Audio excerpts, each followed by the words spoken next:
Hello students, welcome to my channel. Please subscribe and share. তো students, আজকের ক্লাসে আমরা আলোচনা করব হস্যইকারান্ত স্ত্রীলিঙ্গ শব্দ মতি সম্পর্কে, যার অর্থ বুদ্ধি বা ইচ্ছা বা মন। তাহলে স্টুডেন্টস, শুরু করা যাক।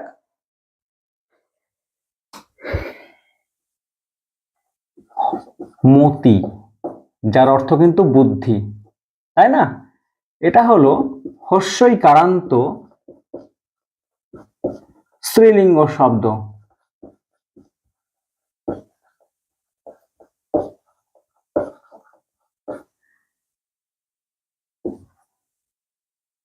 পূর্বের শব্দরূপগুলো যেমন নির্ণয় করেছি, এটাও কিন্তু সেইভাবে নির্ণয় করব। তাহলে ছকটা একবার করে নিই। প্রথমে বিভক্তি, বচন। বচন তিন প্রকার, কি কি? এক বচন,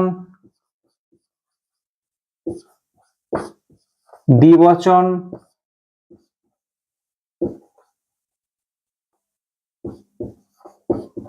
বহুবচন, তাই না? বিভক্তি প্রথমা,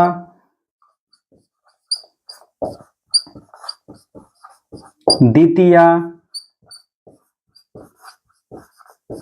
তৃতীয়া, চতুর্থী,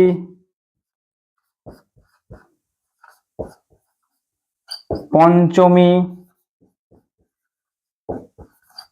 ষষ্ঠী,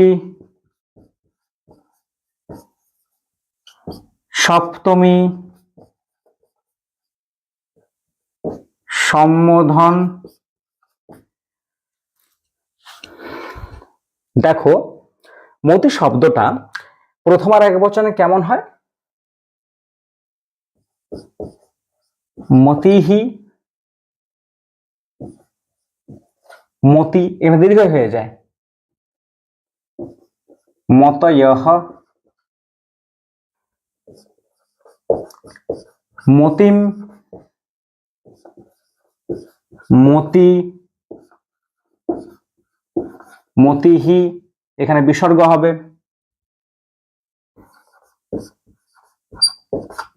মতিয়া,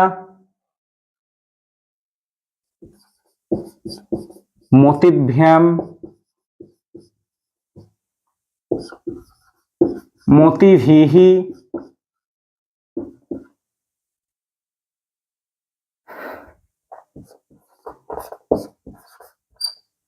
মত্বৈ বা মতয়ে,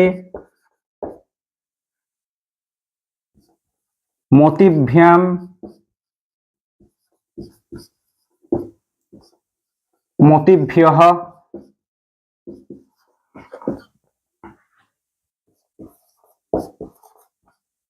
মত্যাহ বা মতেহে, এটা পরোক্ষ রূপ। মত্যাহ এটা হচ্ছে প্রত্যক্ষ রূপ, মতেহে পরোক্ষ রূপ। মতিভ্যাম, মতিভ্যঃ,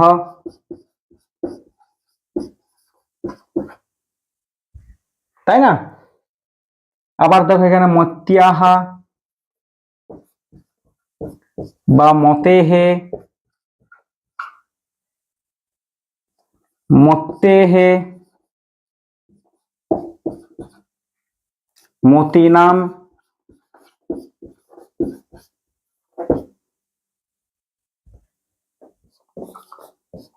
মত্যাম বা মতৌ, মত্যেহে,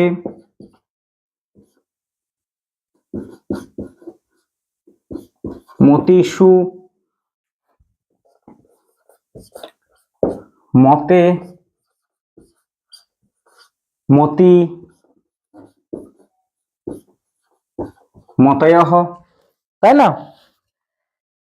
দেখো, মতি মতি মতয়ঃ, মতিম মতি মতিহি, মত্যা মতিভ্যাম মতিভিহি, মত্বৈ বা মতয়ে মতিভ্যাম মতিভ্যঃ, মত্যাহ বা মতেহে মতিভ্যাম মতিভ্যঃ, মত্যাহা বা মতেহে, মত্যেহে, মতিনাম, মত্যাম বা মতৌ, মত্যেহে, মতিষু, মতে, মতি, মতয়ঃ। সম্বোধন এটা, কারণ অভিমুখীকৃত জ্ঞাপনম সম্বোধনম, অর্থাৎ অভিমুখে দণ্ডায়মান ব্যক্তিকে সম্মানপূর্বক শ্রদ্ধাপূর্বক আহ্বান জানানোকে সম্বোধন বলা হয়। আর সম্বোধনে প্রথমা বিভক্তি হয়, সেই জন্য প্রথমটা যেমন হয়েছে সেটাও কিন্তু একই রকম হয়ে গেছে, সুও যশ হয়ে যায়, এটাতেও কিন্তু সুও যশ হয়ে যায়। তাহলে দেখো হস্যইকারান্ত স্ত্রীলিঙ্গ শব্দ মতি এর রূপ কিন্তু এইরকম হয়। এর বাংলা অর্থ যদি দেখানো হয়, মতিহি মানে কি, মতি মানে বুদ্ধি, তাহলে কি একজন বুদ্ধি? সেটা নয়, মানে একজন বুদ্ধিধারী, যার মধ্যে বুদ্ধি রয়েছে, ইচ্ছা রয়েছে, হৃদয় রয়েছে। বুঝতে পেরেছো? যেমন এখানে বলা হয়েছে যে মতিভ্যাম মানে কি দুইজন বুদ্ধিধারী, বুদ্ধিধারীর দ্বারা, তাই না? বা এই মতিহি মানে কি দুইজন বুদ্ধিধারী, এরকম ভাবে মিনিংটা বার করতে হবে। আগের মিনিং গুলো যেভাবে বার করেছি সেটা আমরা কিন্তু কারকটা জানা থাকলে আমরা বুঝতে পারবো। যেমন কে দিয়ে প্রশ্ন করলে কর্তৃকারক হয়, কি বা কাকে দিয়ে প্রশ্ন করলে কর্মকারক হয়, দ্বারা দেয়া হলে করণ হয়, জন্য নিমিত্ত হলে সম্প্রদান হয়। একই রকম ভাবে সেই মিনিং গুলো এখানে বসে যাবে। যেমন পঞ্চমত্যাহা বা মতেহে এর অর্থ কি, একজন বুদ্ধিধারীর কাছ থেকে, তাই না? বা একজন যার প্রচুর ইচ্ছা রয়েছে, যার কাছে একজন একটা হৃদয় রয়েছে, তার কাছ থেকে, এরকম ভাবে ব্যাপারটা। বুঝতে পেরেছো? এরপর দেখো হস্যইকারান্ত যত স্ত্রীলিঙ্গ শব্দ রয়েছে সমস্ত কিন্তু মতি শব্দের মতোই হয়।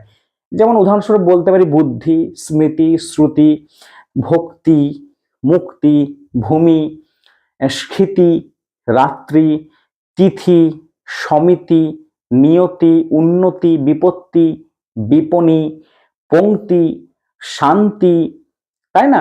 আবার রয়েছে প্রীতি প্রভৃতি, অনেক শব্দ। হস্যইকারান্ত যত স্ত্রীলিঙ্গ শব্দরূপ রয়েছে সেগুলো কার মতো হবে?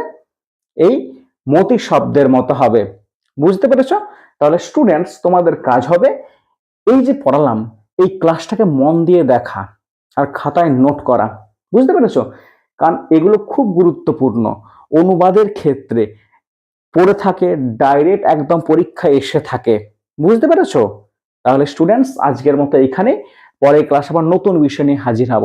ততক্ষণ পর্যন্ত সঙ্গে থেকো।